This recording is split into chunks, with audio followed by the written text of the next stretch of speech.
Good morning, all of you, beta. The last time we discussed about motivation. Okay, now exercise adherence जो है आपके syllabus से हट गया है, ठीक है ना। इसमें जो 2-3 टॉपिक थे वो हट चुके हैं। तो आज हम डिस्कस करेंगे meaning and concept of aggression, ठीक है ना। Aggression mean anger movement. Aggression आपको पता है, गुस्सा आ जाना, क्रोध कर लेना, ठीक है ना।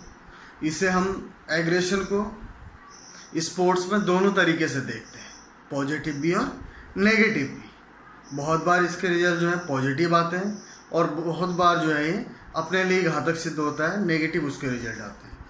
तो the term aggression refers a range of behaviour that can result in both physical and psychological harm oneself, others, objects in environment।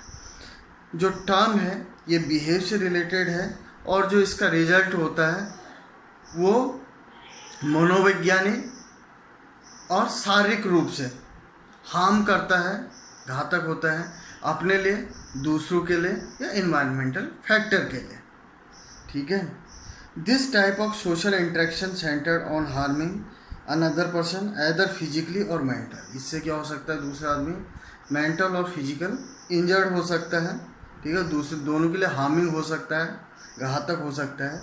Aggression is overt often harmful social interaction with interaction in inflicting damage और unpleasant upon another individual. दूसरे के साथ क्या हो सकता है, कोई दुख खबरी हो सकती है, ठीक है ना, दूसरों को चोट पहुंचा सकते हैं, ठीक है ना। ये एग्रेशन के कुछ बिहेवियर सिम्टम्स हैं, okay. According to Baron and Richardson, aggression is any form of behaviour direct toward the goal harming or injury other living being who is motivated to avoid such treatment. इसमें क्या है, ये aggression क्या करता है, दूसरे को क्या कर सकता है, दूसरे को अपने बिहेवियर से हम क्या कर सकते हैं, लिविंग बीइंग को इंजर्ड कर सकते हैं अपने गोल को अचीव करने के लिए, ठीक है। उसके बाद है aggression is the forceful action or procedure especially when the intended and dominator or master. ये वो एक्शन है, जो वो प्रोसीजर है जो हम किसी के साथ फोर्सफुली करते हैं या अनजाने में हो सकता है, okay. Cause form and purpose of aggression, इसका क्या कारण हो सकता है, किस फॉर्म में हो सकता है और इसका क्या पर्पज हो सकता है। There are many cause of aggression such as in children, जो छोटे बच्चे हैं उनमें एग्रेशन का क्या कारण हो सकता है। पुअर रिलेशनशिप स्किल, ये कोई बच्चा है उसके साथ आप जो है खेलते नहीं या उसे चिढ़ाते हैं तो उसके साथ आप उसका एक चिड़चिड़ापन वो भी एग्रेशन में आता है।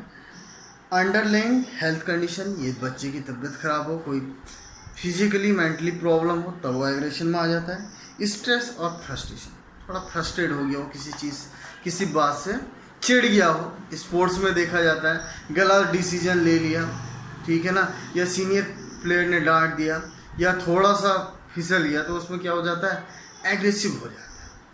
उसके बाद है इन टीन एज में कैसे हो सकता है, येल ड्यूरिंग आर्ग्यूमेंट, ठीक है ना, गेट इनटू फाइट करते हुए, बुली other, stress, Pir pressure, substance abuse, unhealthy relation with family member और अदर।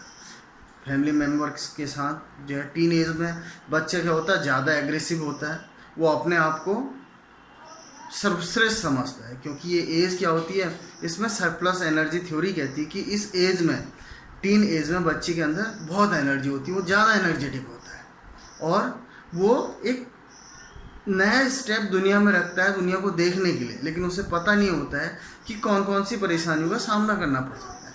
इसलिए उनका सोशल इंटरेक्शन क्या होता है, कम होता है अधिकतर का, और वो अपने आप तक ही सीमित रहने की कोशिश करता है, जिससे कि वो बहुत बार क्या होता है, पेरेंट्स से हो गया या अदर मेंबर से बहुत जल्दी क्या हो जाता है, एग्रेसिव हो जाता है। उसके बाद है इन एडल्ट में एग्रेशन का क्या कारण हो सकता है, जॉब स्ट्रेस, ठीक है ना, जॉब से रिलेटेड है, रिलेशन विद फैमिली और फ्रेंड, दोस्तों के साथ, ईगो, अपने ईगो के चक्कर में, to prove dominant, social economic problem, सामाजिक आर्थिक प्रॉब्लम हो सकती है, पुअर फिजिकल हेल्थ से रिलेटेड प्रॉब्लम हो सकती है, मेंटल इलनेस हो सकती है, ठीक है ना, स्ट्रोक, हेड इंजरीज, इन्फेक्शन, बहुत सारी डिजीज के चक्कर में क्या हो सकता है, वो एग्रेसिव हो सकता है।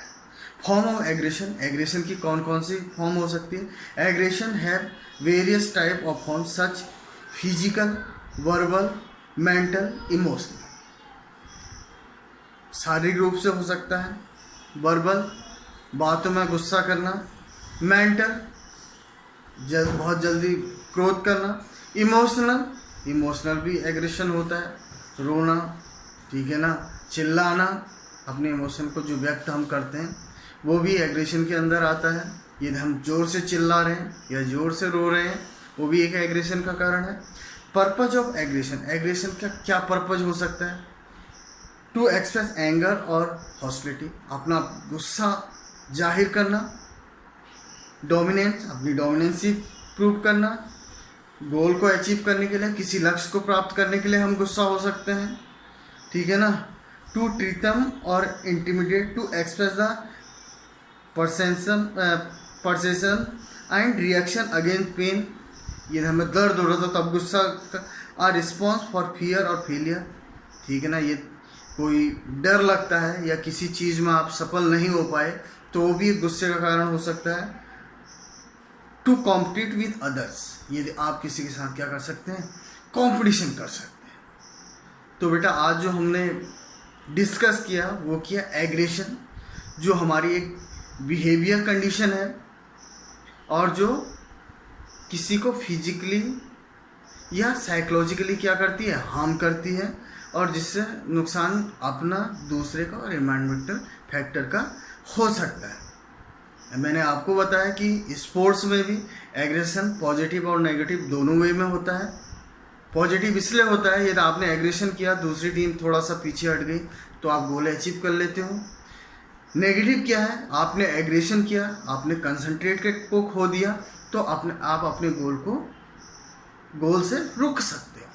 तो हम साइकोलॉजिकल फैक्टर में एग्रेशन का यूज़ दोनों कामों के लिए करते हैं, बी पॉजिटिव बी नेगेटिव भी। Okay, thank you, have a nice day बेटा।